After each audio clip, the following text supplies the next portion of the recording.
अध्यक्ष महोदय,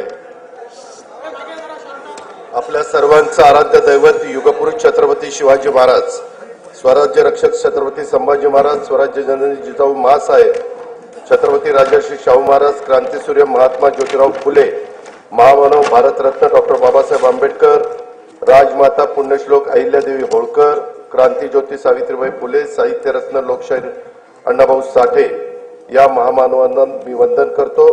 शिखांचे नववे गुरु श्री गुरु तेग बहादूर यांच्या हुतात्म्याचे हे 350वे वर्ष आहे, त्यांनाही मी अभिवादन करतो।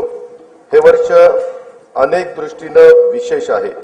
स्वराज्य सौदामिनी महाराणी ताराबाई यांचे हे त्रिशतकोत्तर सुवर्ण महोत्सवी जयंती वर्ष आहे। पुण्यश्लोक अहिल्यादेवी होळकर यांचे त्रिशताब्दी जन्म वर्ष आहे। देशातील लोकशाहीचा आधारस्तंभ असणाऱ्या आपल्या संविधानाला 75 वर्ष पूर्ण झाली आहेत। अशा या विशेष वर्षात आज अंमल की एकादशीच्या पवित्र दिवशी मला माझा 11वा अर्थसंकल्प मांडण्याची संधी मिळते, हे मी माझं भाग्य समजतो। नोव्हेंबर 2024 मध्ये झालेल्या विधानसभा निवडणुकीमध्ये जनतेने महायुतीला बहुमताचा अभूतपूर्व कौल दिला आहे। राज्यातील तमाम जनतेचे मी त्यासाठी आभार मानतो।